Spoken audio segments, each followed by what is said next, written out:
এই এবিজির আধিকারিকদেরকে তো রাত্রিরে অপহরণ করা হয়েছে। আমাকে তো 23শে সেপ্টেম্বর ব্রড ডে লাইটে, 22শে সেপ্টেম্বর 100 মোটর বাইক বাহিনী তারা আমার বাড়িতে হানা দেয় উইথ পিলিয়ন রাইডার্স।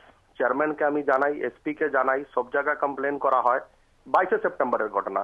দেখুন 21 তারিখ এই রেসপেক্টে একটু বলতে হবে, আমরা তো চুপ করে বসেছিলাম অফিসারসরা, আমরা ইউজুয়ালি পলিটিক্যাল কোনো কন্ট্রোভার্সিতে যাই না, কিন্তু আমাদের চেয়ারম্যান যে জাহাজ মন্ত্রকে রিপোর্ট পাঠিয়েছেন ওই রিপোর্টেই বলেছেন কি 21শে সেপ্টেম্বর হলদিয়ার তমলুকের মাননীয় সাংসদ আমাদের ওখানে জিসি বার্থের গেটের বাইরে একটা জনসভা করেন, তারপরেই কিন্তু এইসব ঘটনা ঘটতে শুরু করে। শুভেন্দু অধিকারীর কথা বলছি, আমরা আজকে এটা বলতে বাধ্য হচ্ছি কি যেদিকে পরিস্থিতি যাচ্ছে আমাদের আধিকারিক, পোর্টের স্টাফ, পোর্টের অফিসার তারা নিরাপত্তা হীনতায় ভুগছেন। এখন আমরা মুখ কিন্তু বন্ধ করে রাখতে পারবো না।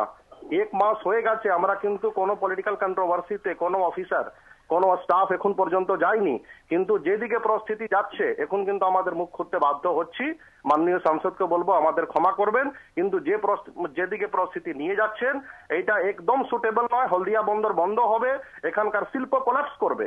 আমি তো আজকে ডেটে আজকে 1 মাস হয়ে গেছে যেভাবে যে পরিস্থিতি চলছে, আমরা অফিসাররা কোনো ব্যাপারে ঢুকি না, কোনো আমরা কমেন্ট করি না, পলিটিক্যাল ব্যাপারেও আমরা ঢুকি না, কিন্তু যে জায়গায় চলে যাচ্ছে সিচুয়েশনটা এখন যদি আমরা মুখ না খুলি তাহলে কিন্তু খুব বাজে অবস্থায় চলে যাবে।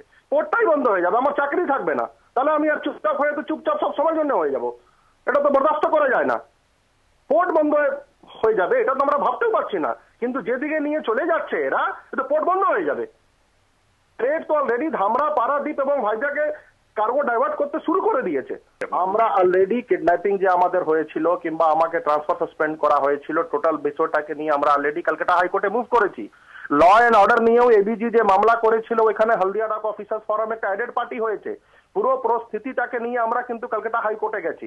আজকে এই পরিস্থিতি দেখুন, আমরা হচ্ছি অফিসার, আমরা হচ্ছি পোর্টের স্টাফ, আমরা হচ্ছে Democratic people, peace loving people, আমরা তো গিয়ে আর মারপিট স্ট্রিট ফাইটিং করতে পারি না, আমরা তো গিয়ে মারপিট করতে পারি না।